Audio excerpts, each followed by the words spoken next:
Good afternoon. So today we are going to make a video on sexual reproduction in plants.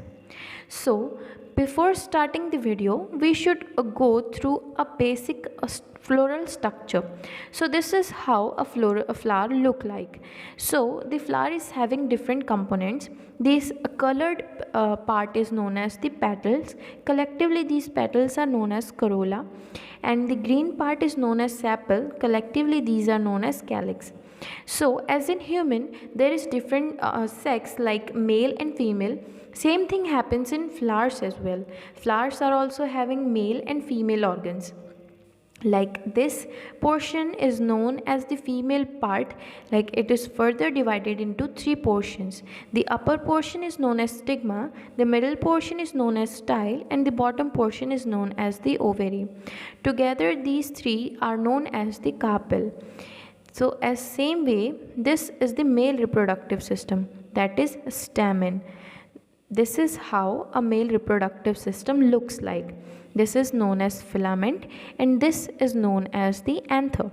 Okay, so this is stigma, this is stamen, which is male reproductive part, and this is carpel, which is a female reproductive part. Okay, so the next is the type of flowers. So basically there are three type of flowers. First is hermaphrodite flowers, second is pistillated, and staminated flowers. So first is what is hermaphrodite flower. Hermaphrodite flowers are also known as perfect flower. As its name suggests, it is perfect. Perfect means it bears both male and female flower part together.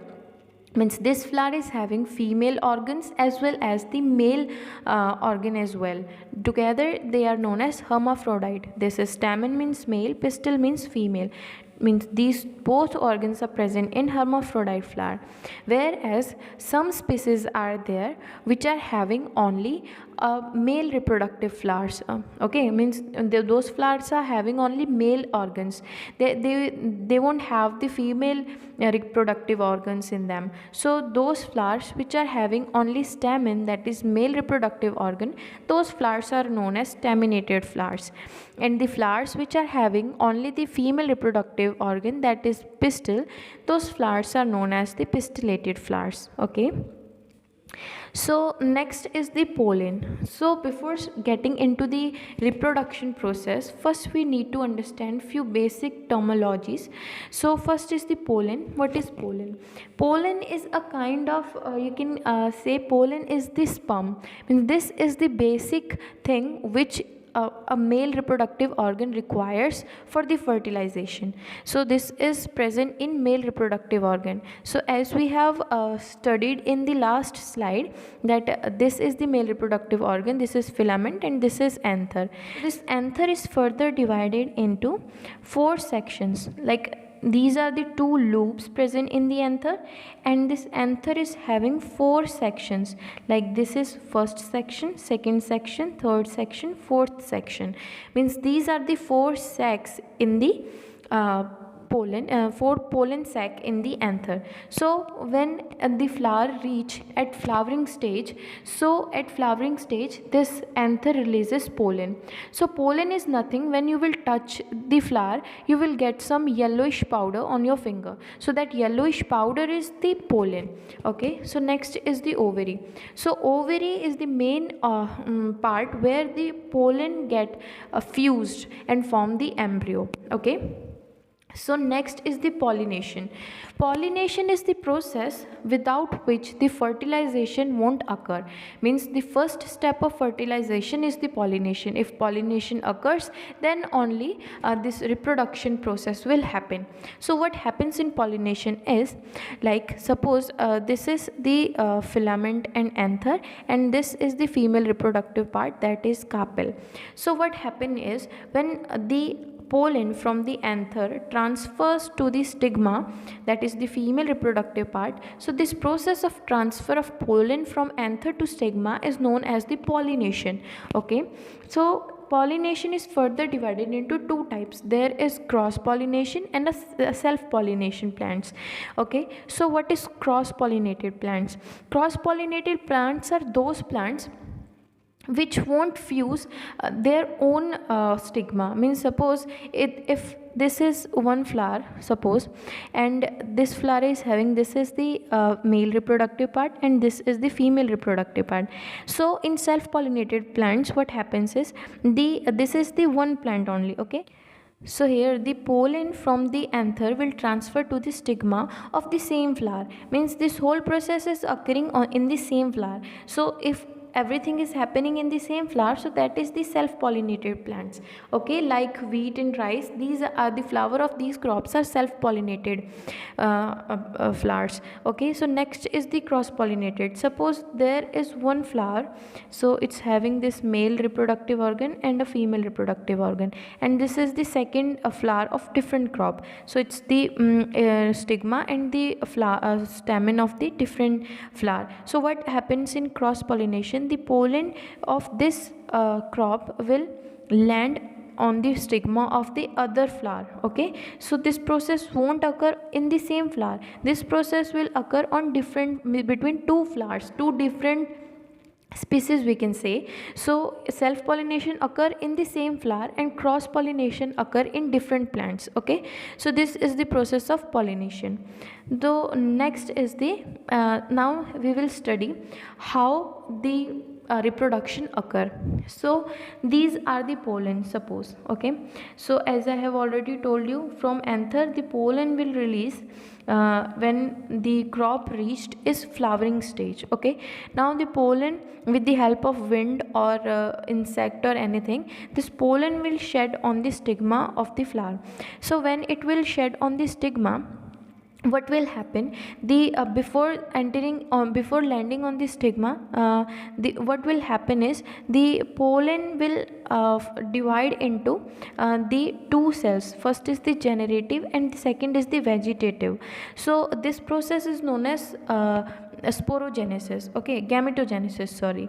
So when the pollen land on the stigma, so these are the two cells. Suppose this is the generative cell and this is the vegetative cell, okay. The function of a vegetative cell is, when the pollen will enter into the stigma, so vegetative cell will provide the way, means it will form the tube, like this tube is forming here now. So this tube is formed because of vegetative cells. So vegetative cell will form a tube so that the so that the generative cell can move further, okay. So basically the vegetative cell is making a way for the generative cell. So suppose this is the generative cell and this is the vegetative cell. So vegetative cell is making the way, means it's making a pollen tube so that a generative cell can enter into the ovary to form the embryo, okay. So this is the simple process. So the next is this is how a ovary looks like, okay. The ovary is having these three cells. These are antipodal cells. These two cells which are placed in center, these are the pollen nuclei, and these two are the synergids, and this one is the egg cell, okay. So this is how the this ovary looks like, okay.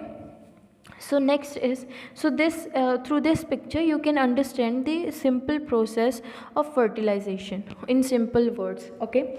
So suppose a crop reached its flowering stage, okay.